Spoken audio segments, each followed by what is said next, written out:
Direktor nagbabala kay Eman Bacosa Pacquiao sa pagpirma nito sa JMA. Hindi daw ito papasikatin ng JMA.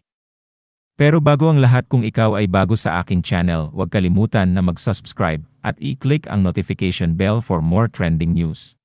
So pagkatapos nga po ng laban ni Eman Bacosa Pacquiao sa 50th anniversary ng Thrilla in Manila noong October 29, 2025 kung saan nanalo siya via unanimous decision, ay mas sumikat ito at nakilala karamihan hindi lang bilang anak ng nag-isang 8th Division World Champion Manny Pacquiao, kundi sa kanyang angking kapugian. Agad na imbitahan ng anak ni Pacquiao sa program ng JMA ang Kapuso Mo Jessica Soho kung saan ibinahagi niya ang kwento ng kanyang buhay at mga pinagdaan nito bago nakilala sa larangan ng boxing.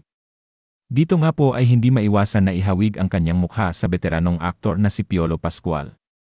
Pagkatapos ng interview ay naibalita na pumirma si Eman bilang sparkle artist ng JMA at naging sunod-sunod ang kanyang mga TV guestings kabilang na ang Fast Talk with Boy Abunda.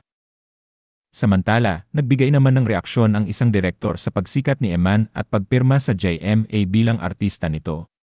Sa kanyang Facebook post, pinayuhan ng direktor na si Ronaldo Carvalho ang bagong sparkle talent na mag-focus na lang sa larangan ng boxing sa halip na pag-artista. Nagbalala ito kay Eman na baka hindi ito lubusan mapasikat ng JMA dahil maraming mas gwapo at mas deserving maging artista kesa sa kanya. Gip pa nito na mas maraming gwapo na sparkle artist na walang career nakatingga na hindi mapasikat ng JMA. Dagdag pa nito na ang kapugian ni Eman ay gwapong pangkapitbahay lang at hindi pang artista. I am happy na pinapirma ka ng JMA Sparkle. Pero good luck Eman ha. Ewan ko kung mapapasikat ka ng JMA bilang artista. Papirma lang nagpamirma ang JMA Sparkle, wala naman napapasikat talaga. Ang daming deserving sumikat na struggling actor sa Spark, hindi naman nila napapasikat. Naku, kung ako sa'yo Eman, mag-concentrate ka na lang sa boxing. May itsura ka naman, Eman. Pero mas maraming mas gwapo sa'yo sa kwadra ng any 7 sparkle artists, ni walang mga career, nakatingga, hindi nila mapasikat.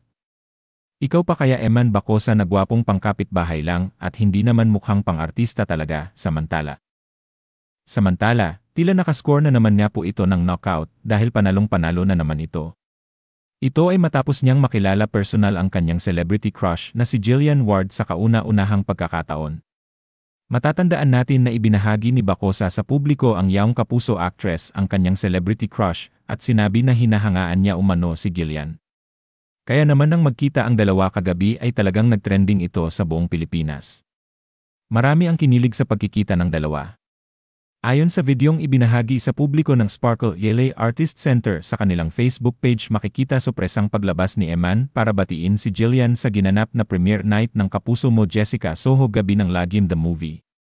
Sa naturang video, makikita ang pakikipagdaupang palad at pagyakap ni Eman kay Jillian na siya namang kinakiligan ng mga taong nakakita dito. Marami nga ang kinilig sa pagkikita ng anak ni Manny Pacquiao at prinsesa ng Ene sa unang pagkakataon. At dahil artist na rin ng Sparkle si Eman, siguradong magkakasama sila ni Jillian sa isang proyekto. Samantala, Eman Bacosa raw ang gagamiting screen name ng binata sa showbiz bilang respeto at tribute sa kanyang ina.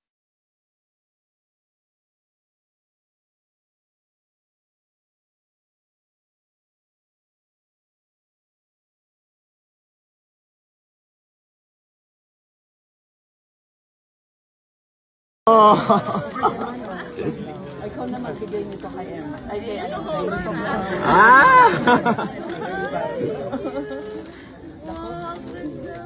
Baka maging ninang ako dito.